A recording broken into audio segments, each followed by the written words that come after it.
Baik, terima kasih kepada Bapak Setiaji dan Bapak Soleh Ayubi, serta Bapak Nabil Bajri selaku moderator.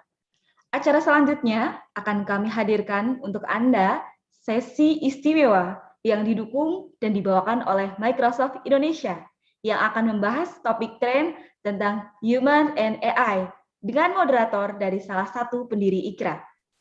Kembali saya sampaikan, bagi Anda yang ingin memberikan pertanyaan dalam sesi ini, dapat langsung mengakses link Slido yang kami berikan pada kolom chat.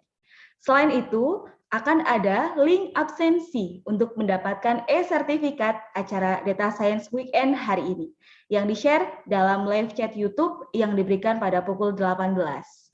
Baik, kepada Bapak Endian Rahmanda selaku moderator, dipersilahkan. Iya, terima kasih. Selamat sore semuanya. Assalamualaikum warahmatullahi wabarakatuh. Ketemu lagi sama saya sore ini. Di sesi terakhir ini mungkin saya mau kasih kesempatan untuk teman-teman masih bertahan di sana. Karena kita bakal bahas sesuatu yang sangat seru banget. Temanya Artificial Genuine Interest, Humans and AI, bersama narasumber kita, Mas Deali Sendra.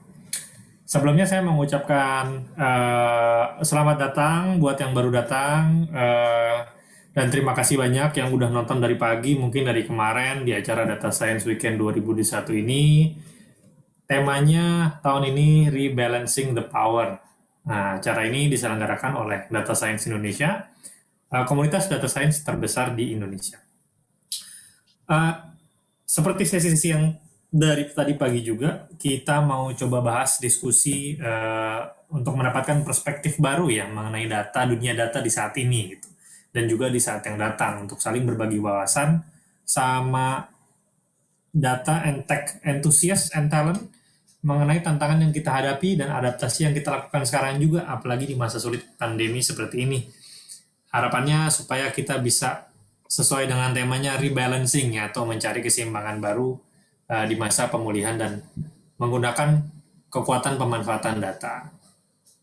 Saya mengucapkan terima kasih banyak buat Microsoft, Esri, Data Academy, Jabar Digital Service, dan IKRA yang telah mensponsori acara ini.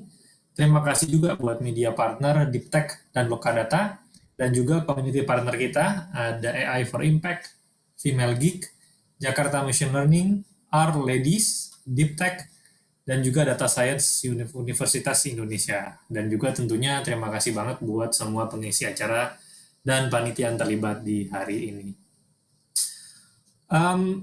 Sebelum kita mulai ngobrol-ngobrol lah, sebelum kita mulai sesinya, buat teman-teman sekali lagi kalau ada yang mau ikutan diskusi, tanya jawab, bisa langsung lewat Slido yang ada di pin chat di YouTube ya, yang di channel kolom chattingnya yang paling atas yang di pin, itu bisa langsung klik di situ dan mengajukan pertanyaannya nanti di situ. Oke, sebelum kita mulai, mungkin kita kenalan dulu nih sama Mas Hendra. Halo, sore. Sore, Mas Hendra. Mas Hendra, mohon maaf nih, sepertinya kameranya ngeblank ya? Oke, sebentar ya, saya coba nyala. Udah nyala? Belum, Mas. Di saya masih, sekarang udah. Udah ya? Oke. Sekarang sudah. Oke. Oke, Mas Hendra. Mas Hendra ini data and AI specialist di Microsoft Indonesia. Jadi kalau ngomongin AI di Microsoft, itu udah yang paling ahlinya Mas Hendra ini ya, Mas ya. Punya pengalaman cukup lama di Microsoft dan juga di perusahaan teknologi lainnya. Mas Hendra, apa kabar sore ini? Mudah-mudahan sehat nih.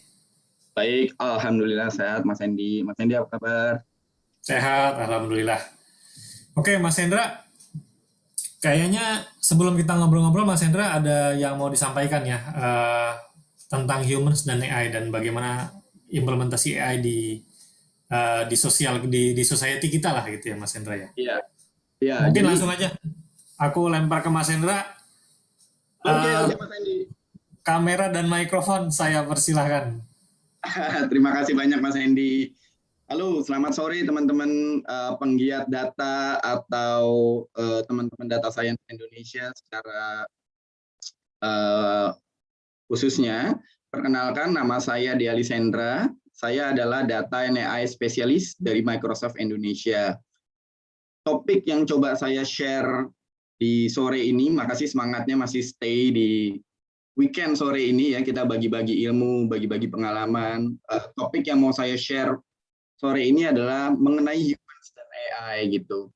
Kenapa saya mengangkat topik ini? Karena di luar sana teman-teman di khususnya itu sudah banyak sekali yang ahli di bidang data gitu ya, membuat machine learning, membuat analitik, kemudian predictive maintenance, kemudian sales forecasting, kemudian tadi Pak Aji dan Pak Soleh Ayubi itu sempat share mengenai inisiatif One Data, itu bagus sekali. Nah, saya juga mau mengangkat satu topik lagi, bagaimana kita bisa memberikan impact lebih menggunakan AI ke society gitu, karena banyak sekali di luar sana orang yang menganggap AI itu sebagai musuh gitu, karena banyak sekali jobs yang digantikan oleh AI, kemudian orang-orang tua bagaimana mengaplikasikan AI, tapi di satu sisi kita lihat, nanti saya akan share bagaimana AI itu bisa membantu dunia gitu ya pada umumnya. Dengan teknologi kita bisa membantu orang buta, kita bisa membantu bagaimana merawat bumi, seperti itu menggunakan teknologi. Saya langsung mulai aja ya. Jadi Microsoft itu punya inisiatif yang dinamakan dengan AI for Good. Jadi bisa ke next slide. AI for Good. Nah, AI for Good ini itu adalah inisiatif dari Microsoft. Kita invest multi-million USD di AI for Good ini untuk bagaimana caranya teknologi ini membantu dunia. Jadi bukan cuma teknologi ini membantu perusahaan, teknologi membantu government, tapi secara umum kita ingin teknologi ini membuat dunia itu lebih baik dan bisa dimanfaatkan oleh semua orang, termasuk teman-teman kita yang punya keterbatasan seperti itu ya. AI for Good ini dibagi menjadi 5 pilar. Jadi pilar yang pertama itu AI for Earth, bagaimana kita caranya membuat AI, memanfaatkan teknologi untuk kepentingan bumi kita ya, jelas lah ya, kalau bumi kita ini semakin nggak enak pun impact-nya terasa ke kita gitu. Sebagai contoh adalah perubahan iklim, kemudian laut semakin kotor dan segala macam.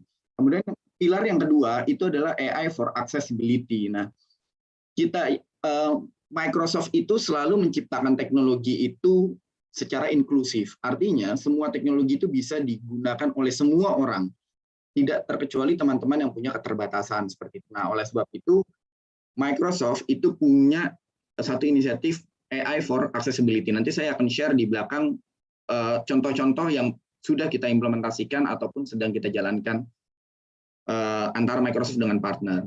Pilar yang ketiga adalah AI untuk kemanusiaan, misi kemanusiaan gitu. Selain dengan donasi, selain dengan tenaga kita, tapi ternyata teknologi itu juga bisa membantu loh, membantu kemanusiaan. Misalkan bisa jadi ya nanti ada teman-teman dari Data Science Indonesia gitu yang membuat early detection banjir gitu ya, karena bisa jadi kita bikin biasanya tanggal segini kalau curah hujannya sekian itu daerah perumahan ini banjir loh, jadi sebelum teman-teman yang ada di perumahan itu kena impact kita kasih tahu duluan gitu, dan itu semuanya based on data. Kemudian yang keempat ini sangat terpakai sekali di masa pandemi, jadi AI for Cultural Heritage. Jadi gimana caranya kalau seperti saya misalkan saya ingin mengenal dunia lebih jauh gitu, tapi saya punya keterbatasan biaya, misalkan apalagi sekarang lagi pandemi gitu, nggak semua teman-teman kita itu bisa terbang seluruh dunia. Gimana caranya AI ini membantu saya sebagai human atau sebagai orang yang ingin melihat keajaiban dunia di luar sana tuh tanpa harus visit, tapi saya sudah bisa feel gitu ya. Oh, ternyata bentuknya Taj Mahal tuh seperti ini loh di India gitu. Jadi tanpa saya harus datang ke India, saya bisa tahu bentuknya Taj Mahal itu seperti apa. Yang terakhir dan yang paling penting sekali itu adalah AI for Health. Nanti saya jelaskan AI for Health yang sudah pernah Microsoft lakukan, kemudian apa sih impact-nya ke dunia gitu ya secara keseluruhan. Mungkin saya langsung mulai aja dari topik yang pertama, yaitu AI for Accessibility. Nah, AI for Accessibility ini mencakup beberapa pilar. Jadi mungkin bisa ke next slide. Ya. Oke, jadi AI for Accessibility ini ada mencakup 3 pilar yang coba kita touch gitu ya, Microsoft touch. Yang pertama itu adalah masalah employment. Jadi gimana caranya AI ini ngebantu orang untuk mendevelop additional skill, terutama yang sekarang ya, yang teman-teman yang kena dampak terhadap pandemi, itu gimana sih caranya teknologi itu membantu, misalkan memberikan sugesti pembelajaran gitu, berdasarkan skill yang kamu punya, profil yang kamu punya di LinkedIn, kamu tuh lebih baik mengambil skill ini karena ini lagi banyak dibutuhkan oleh perusahaan-perusahaan di Indonesia misalkan. Kemudian yang kedua itu daily life, gimana caranya AI itu membantu atau memberikan solusi untuk kehidupan sehari-hari itu yang relevan. Misalkan contohnya adalah pencemaran udara gitu, gimana caranya kita bikin sensor, kemudian kita kasih alert ke teman-teman yang ada di daerah tertentu bahwa ini udaranya, kualitas udaranya lagi tidak baik loh, lebih baik kamu coba keluar dulu deh dari tempat itu, refreshing selama 4 jam gitu untuk dapetin quality air yang lebih baik gitu. Nah, kemudian yang ketiga adalah yang nanti saya akan coba berikan contohnya adalah communication dan connection. Jadi teman-teman di sana yang kekurangan seperti tidak bisa melihat, tidak bisa berbicara, gimana caranya mereka tetap ter-empower, tetap terberdayakan dengan adanya teknologi. Nah, berikutnya saya kasih contoh adalah salah satu proyek yang sedang kita running, yaitu kita bilang bahwa kalau di sini ada yang nonton film startup, pasti suka lah ya nonton film startupnya film Korea itu Namdongsan ya. Jadi dia itu bikin sistem AI gitu ya, mendeteksi gambar gitu, kemudian deteksi bapaknya bahwa bapaknya toilet gitu. Dan itu ternyata sistem itu bisa berarti sekali buat teman-teman kita yang tidak bisa melihat, dan itu sudah dicontohkan di startup. Jadi pada saat itu pemeran utamanya bilang bahwa, nenek saya itu buta, gitu. Saya mau gimana caranya teknologi itu bisa membantu nenek saya melihat. Di tempat saya slide-nya belum berubah, bisa digeser. Ya, jadi gimana caranya nenek saya itu bisa melihat dengan adanya teknologi gitu. Nah, dibuatkanlah satu aplikasi yang bisa mendeteksi objek yang ada di depannya. Jadi sebagai contoh yang ada di sini itu adalah wanita gitu ya, dijelaskan ini wanita perempuan usianya sekitar 25 tahun, kemudian dia cantik, kulitnya putih, rambutnya panjang seperti itu misalkan. Nah, proyek ini kita namakan Seeing AI. Kemudian di slide selanjutnya kita akan berbicara tentang AI for Earth. Nah, AI for Earth ini kita bagi menjadi 4 kategori lah, 4 kategori yang kita coba touch di sana. Yang pertama agriculture. Di Indonesia ini baru-baru ini Microsoft Indonesia beritanya ada di luar ya, bisa dicari, sign agreement dengan Kementerian Pertanian gitu ya, bagaimana kita memajukan pertanian di Indonesia yang notabene kita punya banyak lahan, kita punya sumber daya yang bagus gitu, melalui teknologi. Kemudian yang kedua adalah water atau air. Air ini menjadi masalah yang cukup serius ya teman-teman. Jadi air itu jangan dikira dia tidak habis. Air itu walaupun kita ambil dari air tanah, ada dampaknya. Dampaknya adalah penurunan tanah. Nah, bagaimana caranya teknologi itu membantu untuk meminimalisir penggunaan air atau memonitor penggunaan air. Di negara luar, saya nggak bisa sebutkan negaranya, Microsoft sudah membantu untuk mengurangi konsumsi air. Caranya adalah kita pasang setiap meter di dalam rumah gitu ya. Kita juga punya sebenarnya metering yang ada di perusahaan-perusahaan air minum yang ada di Indonesia itu.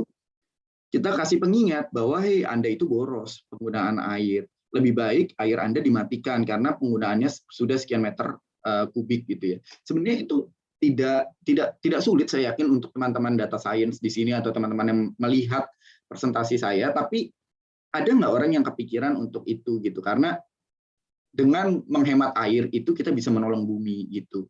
Kemudian yang ketiga itu adalah biodiversity. Jadi gimana caranya kita memprotek hewan-hewan langka gitu ya, hewan-hewan langka, hewan-hewan yang dilindungi itu untuk tetap eksis. Saya sih inginnya anak-anak saya itu tetap bisa melihat hewan-hewan yang unik gitu nantinya setelah dia besar. Atau teman-teman di sini juga punya cita-cita, siapa tahu ada yang nantinya amit-amit sebenarnya ya, ada yang tidak pernah melihat penyu karena mungkin penyu sudah punah gitu ya, jangan sampai. Nah, Microsoft itu ada salah satu inisiatif, saya lupa nama inisiatifnya. Dia itu kita menanam sensor di salah satu paus yang dibilang langka di dalam samudra. Nah, kita memonitor pergerakan paus itu. Jadi bagaimana dia bergerak, kemudian kalau dia terdampar itu kita tahu. Kemudian kalau dia main terlalu jauh itu kita tahu, kalau dia bereproduksi juga kita tahu. Nah, gunanya apa? Gunanya untuk menjaga supaya paus itu minimal memperlambat kepunahan lah gitu. Nah, kemudian yang terakhir ini yang saya bangga sekali mempresentasikan topik ini yaitu climate change. Karena apa? Salah satu partner kita di Indonesia berpartnership dengan perusahaan teknologi dan juga buatan Indonesia itu sudah mempunyai inisiatif mengenai climate change. Gimana caranya kita, bumi ini udah panas ya. Jadi bagaimana caranya kita menjaga bumi ini tetap sejuk, menjaga perubahan iklim ini tidak terlalu drastis, es sudah mulai mencair. Nah, nanti saya kasih unjuk di slide selanjutnya mengenai siapa sih partnernya sebenarnya mengenai climate change ini. Nah, partner yang saya ceritakan tadi adalah bernama Jejakin. Nah, partner ini itu benar-benar partner Indonesia. Dia punya 3 main function di dalam platformnya dia itu. Yang pertama adalah tree and forest monitoring. Dia bisa memonitor pohon, dia bisa memonitor hutan gitu ya. Dengan drone, dengan alat-alat sensor yang ada, dia bisa mengukur kelembapan tanah dan segala macam. Kemudian platform ini juga berfungsi sebagai emission accounting and calculator. Nanti saya kasih lihat contoh real dan teman-teman di rumah bisa coba lihat langsung real di aplikasi mengenai bagaimana sih Jejakin platform ini menghitung emisi gas buang. Nah, unik kan, menghitung emisi gas buang. Kalau saya sekarang, makanya kenapa saya rajin sepeda, karena saya salah satunya adalah merasa berdosa gitu. Sering pakai mobil, sering pakai motor, emisi gas buangnya itu parah teman-teman. Jadi kita berkontribusi balik dengan ke Indonesia dengan platform yang nanti saya akan ceritakan. Kemudian yang ketiga setelah kita menghitung emisi gas buang, platform ini juga bisa menghitung kira-kira berapa pohon sih yang perlu kita tanam dengan emisi gas buang yang sudah kita hasilkan, kurang lebih seperti itu. Nah, kita di platform ini juga ada marketplace-nya, jadi kita bisa langsung beli pohonnya, kita bisa langsung pilih kita mau tanam di mana gitu pohonnya.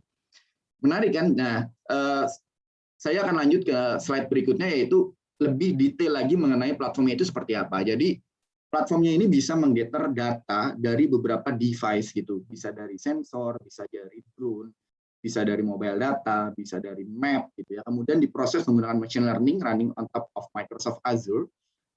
Microsoft Azure itu adalah platformnya Microsoft, kemudian ditampilkan di analytics dashboard, dan hasilnya itu bisa macam-macam, bisa carbon storage, bisa biodiversity. Nanti yang akan saya ceritakan itu mengenai yang tadi marketplace, tree marketplace gitu. Itu unik sekali sih. Idenya saya acungin jempol, dan ide ini tidak cuma diadopsi oleh salah satu perusahaan, tapi di perusahaan-perusahaan di Indonesia yang saya belum bisa sebutkan perusahaannya, itu sudah banyak mengadopsi ini, dan saya bangga karena banyak sekali di luar sana private sector, public sector yang sudah mulai aware mengenai sustainability gitu ya. Nah, di slide selanjutnya ini adalah bentuk nyata dari Jejakin platform melalui Gojek. Di Gojek itu, di aplikasi Gojek ada yang namanya Go Greener. Mungkin buat teman-teman yang belum tahu ya, cari di halaman depan Gojek, scroll ke bawah, itu ada Go Greener. Nah, Go Greener itu seperti apa sih? Jadi Go Greener ini bentuk kerjasama antara Gojek dan Jejakin. Dia itu bisa menghitung, jadi bisa pindah ke slide berikutnya, dia itu bisa menghitung karbon negatif yang kita hasilkan dari jasa-jasa Gojek yang kita gunakan gitu, seperti GoRide ataupun kita mengirim makanan menggunakan Gojek, itu bisa kita hitung kira-kira berapa sih gitu ya karbon negatifnya yang kita hasilkan gitu. Nah, dari yang tadi saya ceritakan dikalkulasikan oleh platform Jejakin ini menjadi berapa pohon. Kira-kira kalau kamu mau bayar hutang gitu ya, kita kayak berhutang lah ya, kayak berhutang ke bumi, saya mau bayar hutang nih, kira-kira berapa pohon. Nah, di sini contohnya ada 0,16 pohon. Nah, oh ya udah saya mau nanam 1 pohon deh. Jadi saya karbon negatif, artinya karbon baik yang saya hasilkan itu lebih banyak dibanding karbon negatif yang saya keluarkan gitu, yang saya beri ke bumi. Nah, setelah itu kita bisa juga pilih kita mau nanam di mana. Kita mau nanam di Jakarta, kita mau nanam di Demak, atau di Di kota-kota lain saya belum cek lagi kota mana yang kuotanya belum full. Jadi harapannya setelah presentasi saya sekarang makin banyak teman yang aware mengenai Go Greener, makin banyak pohon yang ditanam ya teman-teman ya. Jadi jangan cuma lihat presentasinya, makin banyak dipraktikkan di Go Greener. Nah, saya lanjut ke topik berikutnya mengenai AI for aksi kemanusiaan, AI untuk aksi kemanusiaan gitu. Nah, ada 4 area yang kita touch, yang baru kita coba touch, yaitu pertama disaster response, bagaimana kita bisa menunjukkan map atau peta evakuasi ketika terjadi bencana seperti gunung meletus, gempa bumi. Nah, di Indonesia ini sering sekali kan terjadi. Nah, mungkin teman-teman bisa kasih suggestion gitu bahwa kalian yang tinggal di radius 5 km nih, Gunung Sinabung sedang bergejolak nih.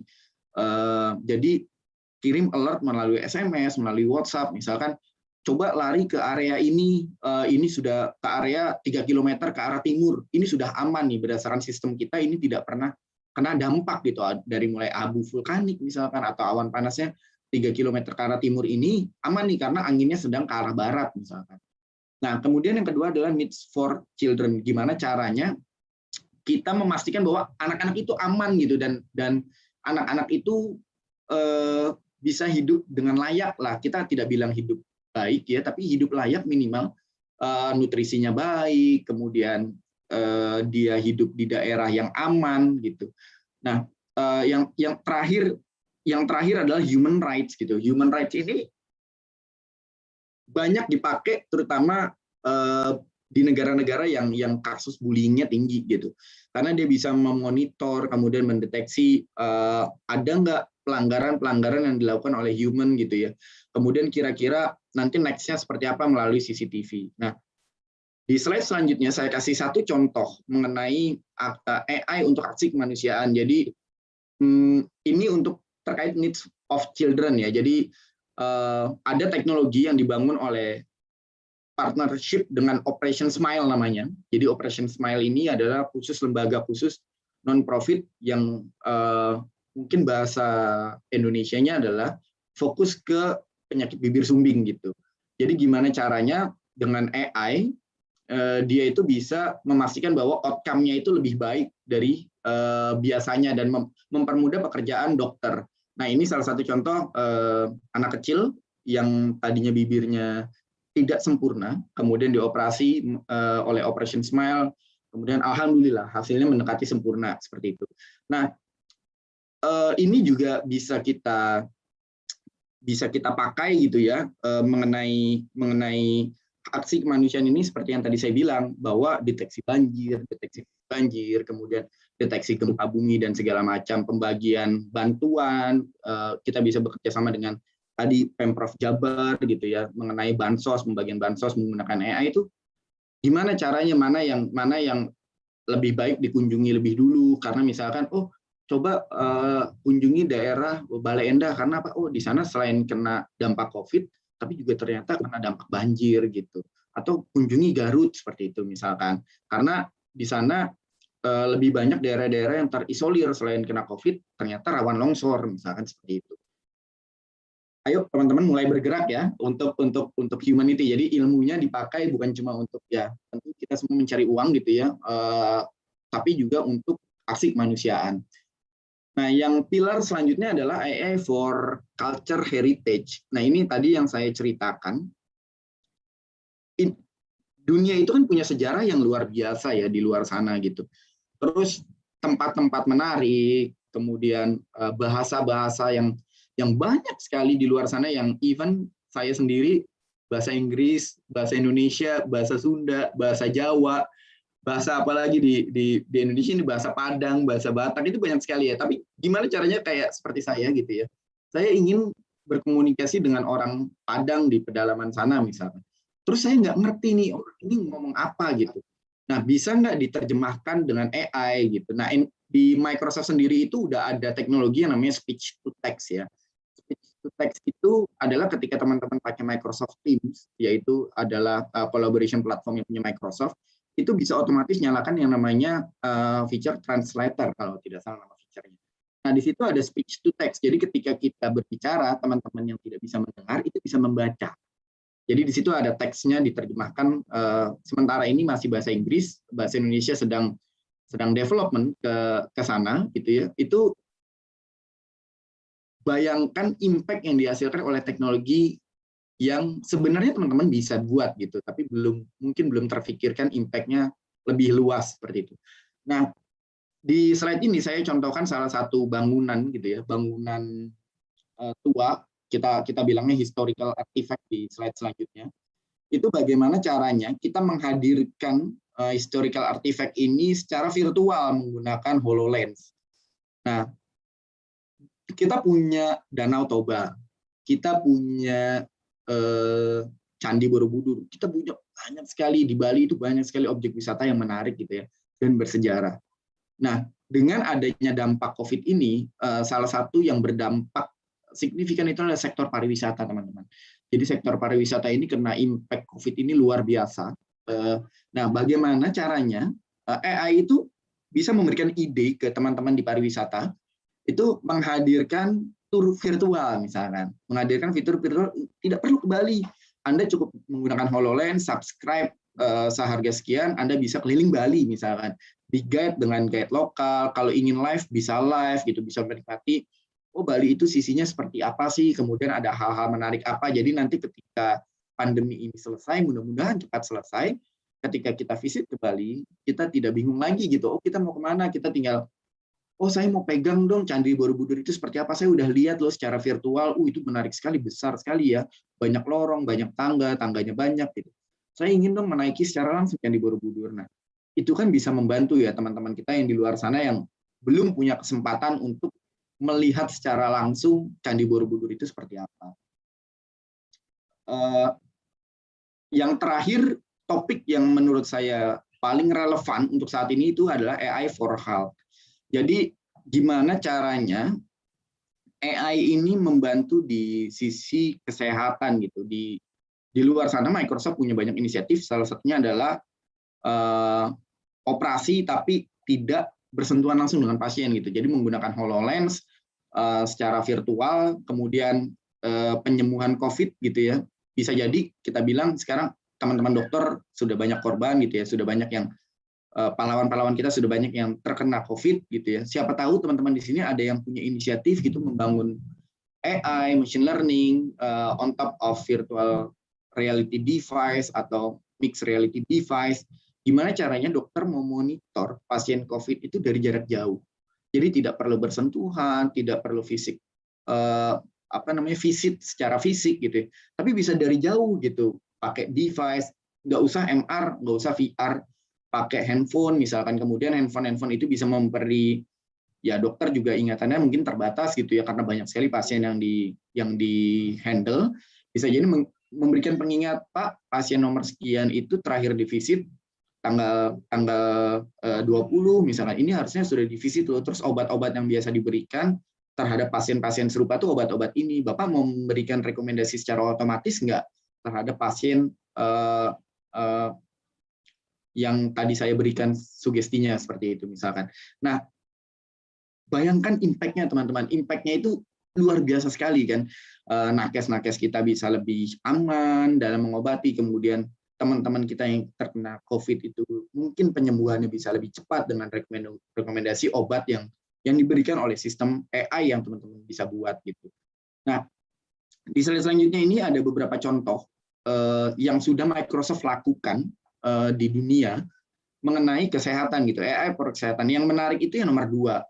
Kenapa yang menarik itu yang nomor 2? Yaitu kita bilangnya namanya Iris. Jadi kita punya project bersama partner, itu kita namakan projectnya itu Iris. Iris ini mendeteksi diabetes melalui mata. Jadi ada device-nya, ada kameranya gitu ya. Kemudian kameranya itu ditaruh di mata.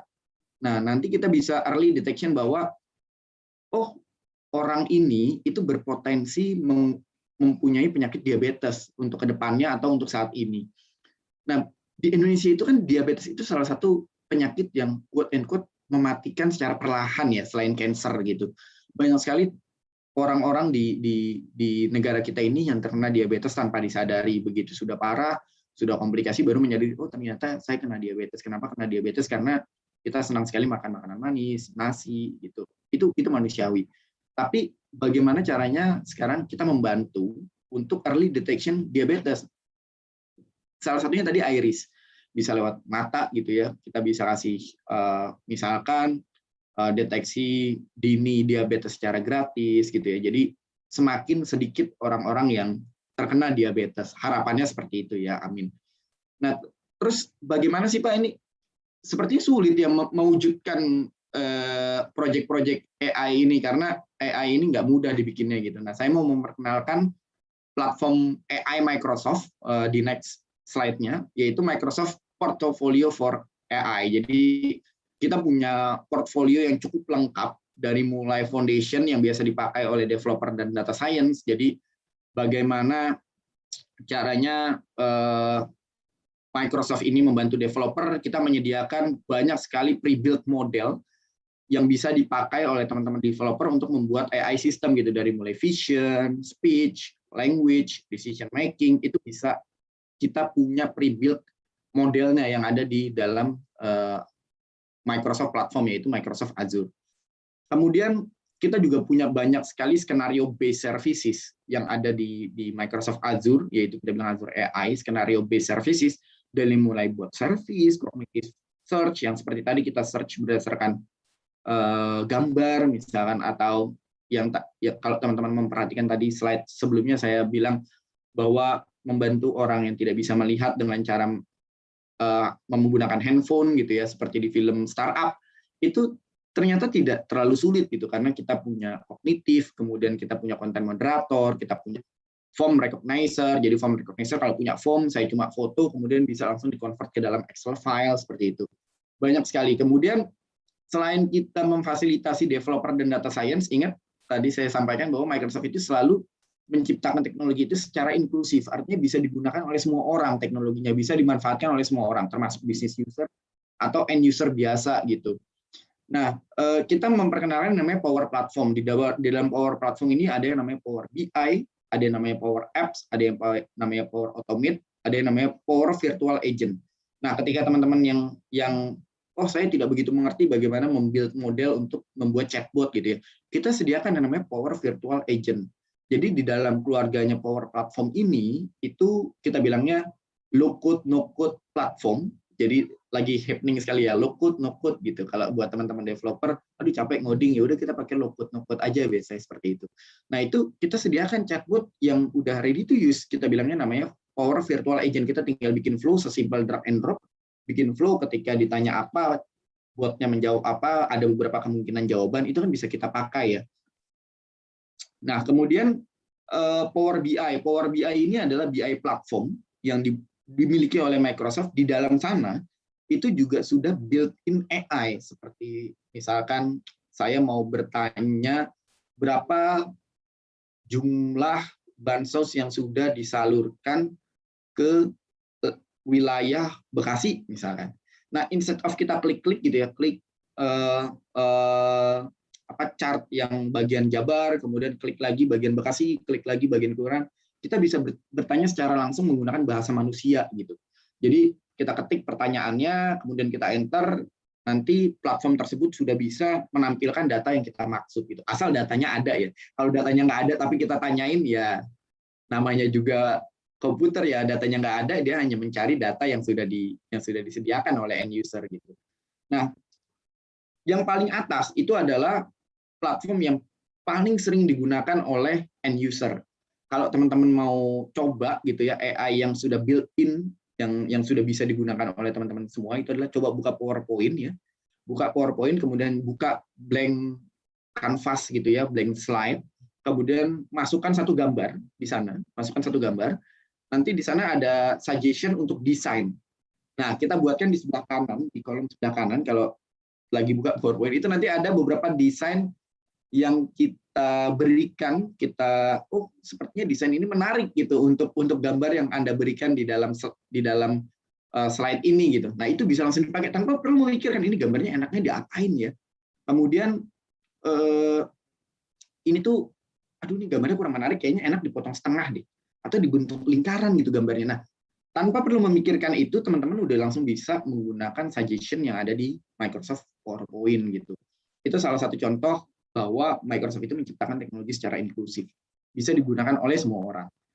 Kemudian selain itu, Microsoft juga menyediakan salah satu inisiatif untuk mengasah kemampuan teman-teman semua untuk belajar mengenai Microsoft Platform gitu ya. Kita bilangnya Digital Skill Initiative. Jadi di slide selanjutnya itu saya jelaskan mengenai Digital Skill Initiative. Nah, Digital Skill Initiative ini merupakan kerjasama dari 3 company besar yang merupakan Microsoft Group. Jadi ada Microsoft itu sendiri. Kemudian ada yang kedua adalah LinkedIn. LinkedIn itu bagian keluarga besar dari Microsoft Corporation ya, buat teman-teman yang belum tahu. Kemudian yang ketiga adalah GitHub. Nah, mungkin teman-teman developer di sini sering ya menggunakan GitHub sebagai repository. Nah, apa sih inisiatifnya, Mas? Saya penasaran sekali gitu. Saya ingin belajar mengenai Microsoft Platform karena saya ingin ikut kontribusi ke dunia gitu.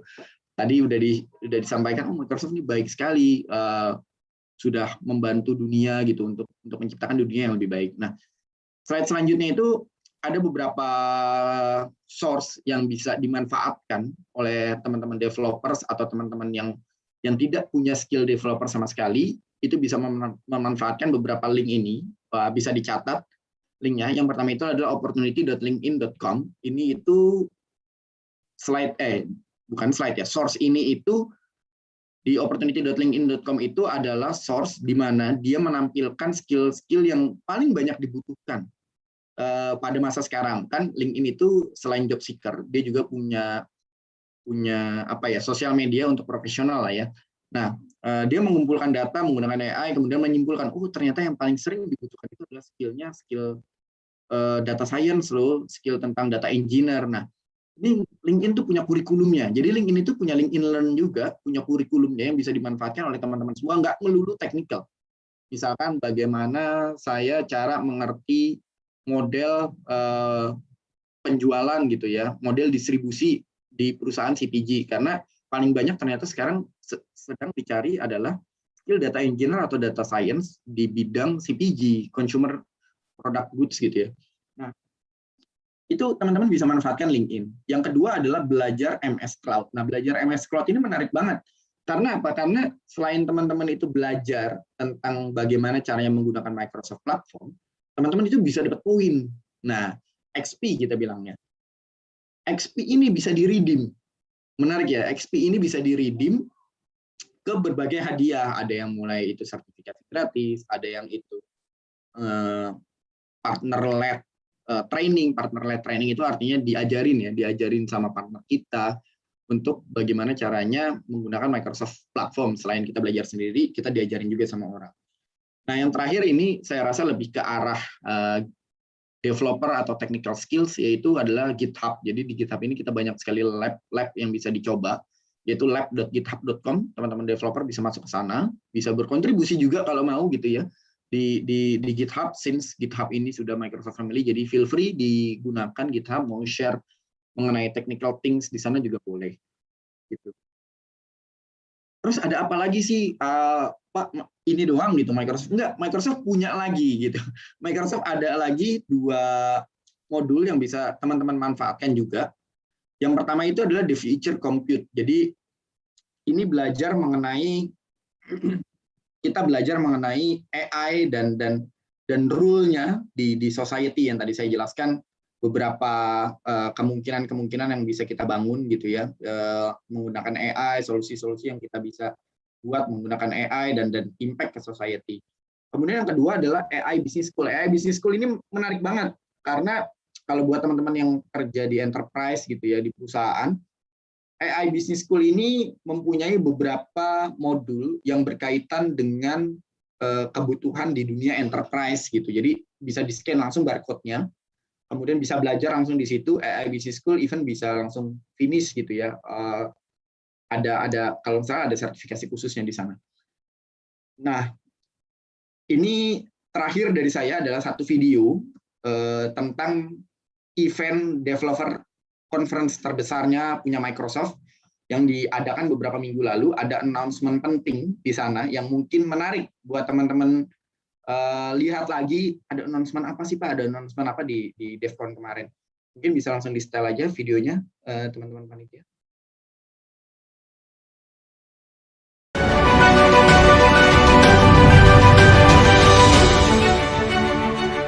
Saya yakin dengan kolaborasi yang melibatkan komunitas digital Indonesia, termasuk Microsoft, kekuatan kita akan semakin berlipat ganda. Kekuatan kita akan semakin besar untuk mempercepat proses transformasi digital yang sedang kita lakukan.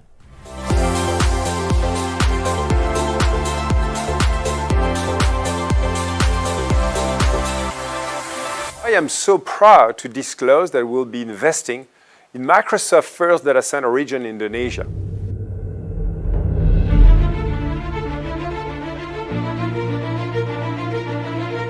This will provide Microsoft Cloud services from data centers in Indonesia. Pemerintah Indonesia terus mendorong digitalisasi ke seluruh penjuru tanah air.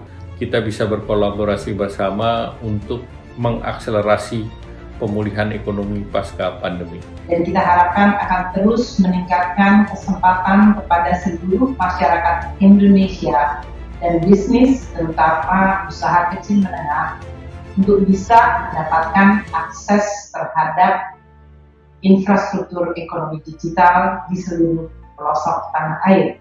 Untuk bersama-sama melakukan akselerasi, meningkatkan upaya-upaya kita menjadikan pertanian Indonesia makin maju, mandiri, dan makin modern. Mari bersama-sama kita membangun dan memberdayakan teknologi yang diciptakan oleh anak bangsa.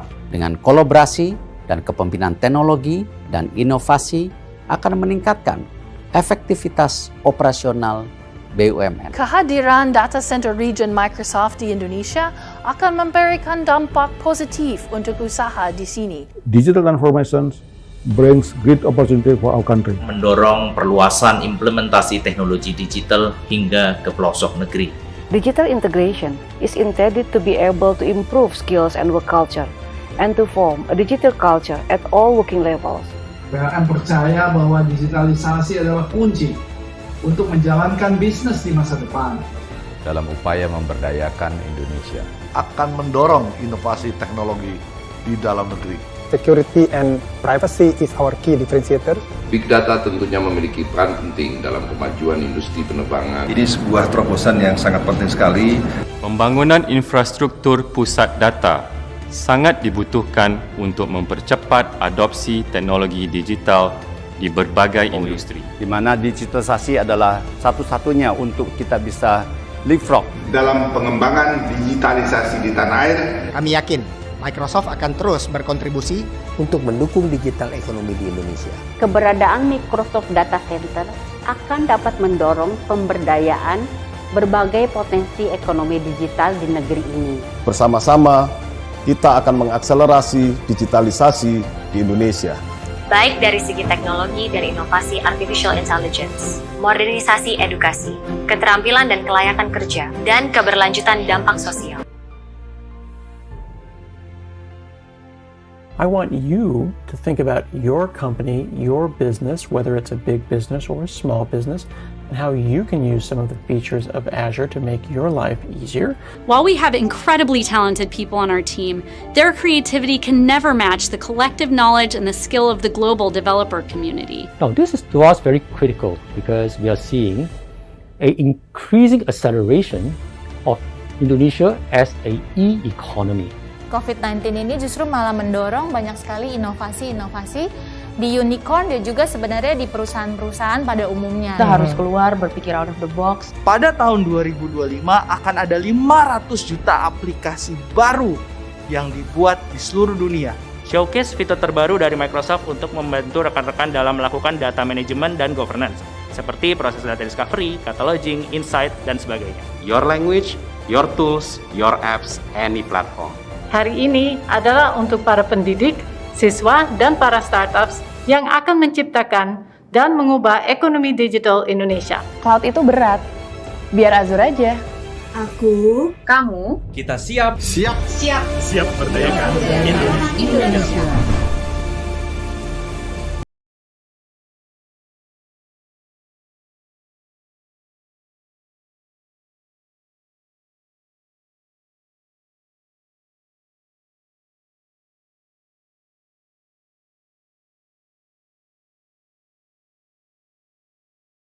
Ya, itu tadi video singkat dari Microsoft mengenai recap sedikit apa yang terjadi di DevCon kemarin, Developer Conference, bagi teman-teman yang belum sempat menyaksikan DevCon gitu. Dan kita siap memberdayakan Indonesia, kita siap untuk membantu pemerintahan Indonesia untuk mewujudkan Indonesia yang lebih kreatif, digital ekonomi di Indonesia lebih maju lagi. Pertanyaannya adalah teman-teman yang nonton ini sudah siapkah? Microsoft siap, Microsoft berinvestasi dan Microsoft berkomitmen untuk Indonesia, teman-teman juga harus berkomitmen ya untuk negara kita. Dan kalau teman-teman ingin make others cool, tidak ingin membuat diri sendiri cool gitu ya, tidak ingin membuat diri sendiri keren, tapi ingin membuat orang lain keren, join ke Microsoft. Kita welcome, partner kita banyak sekali di luar sana, kita banyak sekali opening di berbagai negara gitu ya, bisa dilihat di career.microsoft.com, atau kalau ada yang interest, siapa tahu saya dan tim dan di Microsoft Indonesia ada role, bisa ping saya directly jika berminat untuk join ke Microsoft dan make Indonesia better. Oke, itu sekian dari saya. Makasih banyak. Saya kembalikan ke moderator Mas Andy. Mas Hendra, terima kasih banyak Mas, komprehensif dan menarik banget ya. Selama ini mungkin kita ngelihat AI lebih dari sisi teknologi atau bisnis, tapi ternyata dari sisi social impact-nya Microsoft udah banyak juga yang dilakukan gitu ya Mas. Ya. Ini saking menariknya udah banyak pertanyaan nih Mas, mengantri dari audience. Mungkin bisa kita jawab ya Mas ya? Ya, boleh. Nah, pertanyaan pertama dari Nuna. Sangat menarik dan komprehensif sekali produknya. Yang mau ditanyakan, tantangannya apa sih Mas untuk ngedevelop ini? Mungkin yang dimaksud yang platform yang terakhir yang tadi itu kali ya? Dari platform oke. Kita sudah menyiapkan, jadi ada beberapa tantangan ya, kalau kita ngomongin AI, machine learning itu ada beberapa challenge yang harus dihadapi. Yang pertama itu adalah knowledge. Jadi kita harus tahu bagaimana caranya mengolah data gitu. Data is there.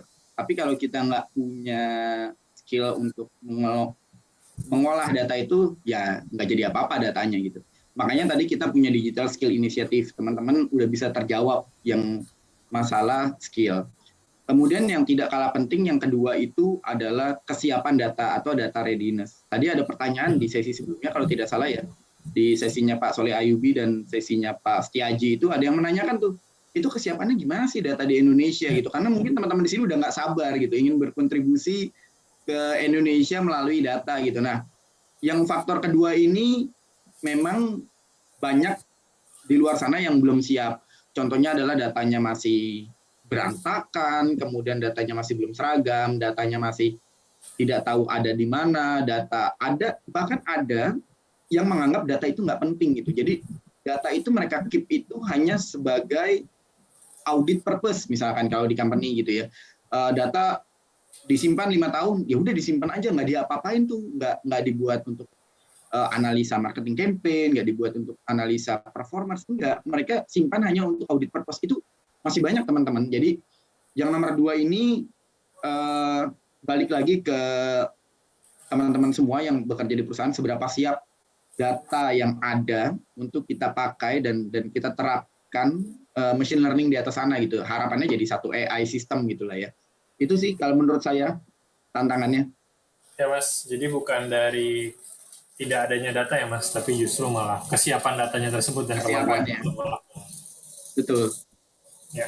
Oke, pertanyaan selanjutnya nih Mas. Mungkin kita masih bisa cukup 2 lagi kali. Dari Budian. Nah, ini menarik nih Mas. Bagaimana komunitas bisa ikut program AI for Good tersebut? Nah, mungkin ada yang pengen join bantuin. Iya. Gini, di Microsoft itu ada beberapa kali hackathon. Jadi Microsoft mengadakan hackathon bersama partner ataupun Microsoft itu sendiri ataupun bersama customer. Nah, teman-teman komunitas bisa ikut di sana.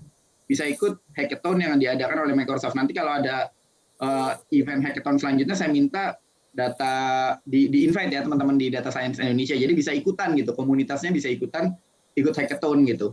Nah, yang kedua adalah Microsoft itu punya lomba, kalau buat mahasiswa ya, itu punya lomba yang namanya Imagine Cup. Jadi Imagine Cup ini itu adalah suatu perlombaan yang dikhususkan untuk pelajar gitu. Nah, perlombaan ini itu worldwide. Terakhir kali itu Indonesia kalau tidak salah itu berhasil ke dunia. Saya lupa juara berapa, tapi saya bangga sekali itu karena temanya itu mengenai AI for Good juga, kalau tidak salah untuk accessibility kalau tidak salah. Nah, itu teman-teman komunitas bisa bantu mahasiswa, kalau tidak bisa secara direct hackathon, tadi kan secara direct ya, artinya komunitas ikut hackathon. Tapi kalau tidak bisa ikut secara direct, minimal indirect, bantuin teman-teman mahasiswa belajar mengenai bagaimana cara mengolah data, bagaimana caranya membuat machine learning, bagaimana caranya menyajikan data dengan baik. Harapan ya teman-teman mahasiswa itu nantinya bisa membuat sistem yang bisa ikut dilombakan di Imagine Cup gitu di tahun berikutnya gitu. Kemudian ada lagi sih sebenarnya yang bisa dilakukan ya oleh teman-teman komunitas, yaitu tadi melalui sekarang kalau mungkin skala besar itu agak rumit ya karena saya nggak ngomongin dunia, tapi saya lebih suka kita bantu Indonesia gitu karena kita kan ada di Indonesia ya, dan impact-nya itu kerasa langsung oleh teman-teman kita, oleh keluarga kita, oleh rekan-rekan yang memang dekat dengan kita. Nah, di Indonesia itu sendiri banyak sekali case-case yang bisa kita bantu. Salah satunya adalah tadi itu yang ada di Pak Kiai Share, kemudian Pak Soleh Ayubi Share.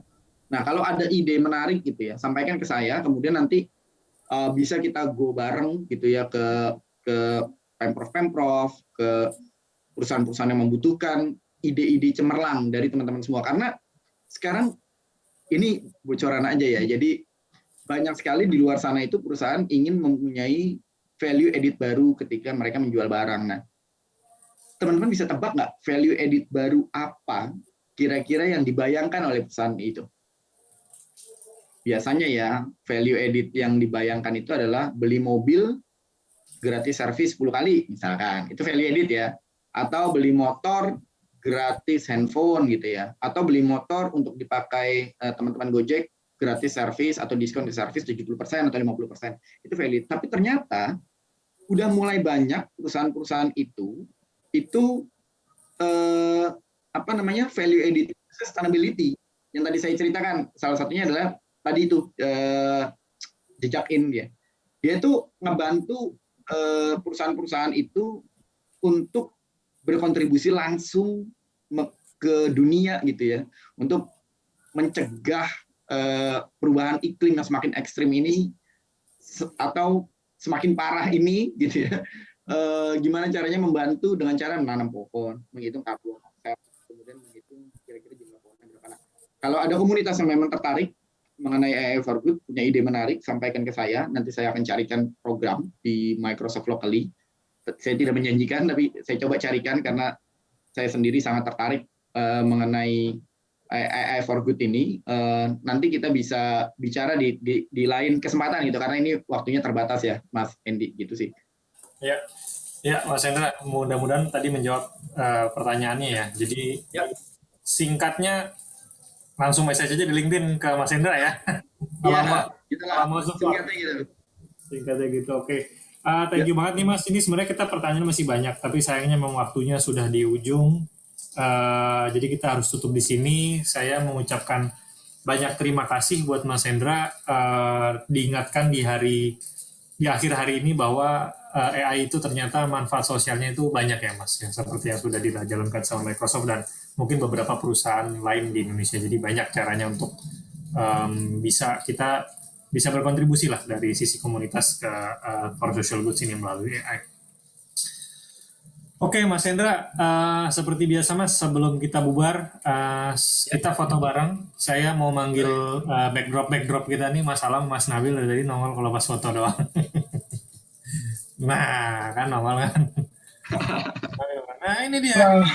Maskot kita. Halo. Halo Mas Alam, sore Mas Abil. Sore Mas, thank you Mas ya. Ya, sama-sama, terima kasih. Terima kasih Mas Hendra ya. Ya, terima kasih Mas, sama-sama. Ada beberapa yang mau dibahas nih Mas, mungkin habis ini ya. Ya. Masuk bisnis sih otaknya. Oke. Kita foto dulu ya, saya Baba ya. Nah, nanti ditahan 3 detik dulu ya. 3, 2, 1. Oke, pose kedua. Posenya apa? Terserah. Saya mau ini aja deh, biar unyu. Oke, 3, 2, 1. Sip. Mantap, thank you Mas Hendra. Thank you, Ndi. Mas Thank Hendra, you, sama-sama. Terima kasih. Terima kasih. Sama-sama, sehat-sehat, Mas. Sehat-sehat ya. Terima kasih. Izin pamit ya, teman-teman. Ya, Mas. Menutup sesi hari ini, saya mau ngingetin juga bahwa besok masih ada ya, teman-teman ya. Besok masih seru, Data Science Weekend 2021 masih lanjut sampai besok. Masih banyak pembicara-pembicara menarik di bidang bisnis, data, teknologi, riset, dan policy. Jangan lupa juga follow Instagramnya Data Science Weekend di @datascienceweekends dan juga di follow Instagramnya Data Science Indonesia ya di @datascienceindo untuk dapat info, tips, program-program lain di DSI. Jangan lupa share juga momen-momen keseruan diskusi kita sore hari ini dengan tagar Rebalancing the Power dan juga tagar Sebar Semangat dari Rumah. Saya Indian Rahmanda, undur diri. Selamat sore. Wassalamualaikum warahmatullahi wabarakatuh.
Baik, terima kasih kepada Bapak Hendra selaku pembicara dan Bapak Indian Rahmanda selaku moderator atas sesi webinar terkait Human and AI yang telah dibawakan langsung oleh Microsoft. Sesi ini adalah sesi terakhir dalam acara Data Science Weekend tahun 2021 di hari kedua. Kami ucapkan terima kasih kepada Microsoft, Esri, Jabar Digital Service, IKRA, dan Data Academy yang telah mensponsori acara ini. Terima kasih juga kepada media partner Diptek dan Lokadata, community partner AI for Impact, Female Geek, Jakarta Machine Learning, Our Ladies, dan Data Science Center Universitas Indonesia, serta para pengisi acara yang membantu mewujudkan acara ini. Jangan lewatkan rangkaian acara Data Science Weekend di hari ketiga esok hari. Masih akan ada webinar dan diskusi panel yang tidak kalah menarik dari hari ini. Dan juga akan ada pengumuman untuk pemenang storytelling, Danton, dan DSW Award. Saya Sartini, selaku MC hari ini, pamit undur diri dari Anda. Sampai jumpa. Terima kasih. Wassalamualaikum warahmatullahi wabarakatuh.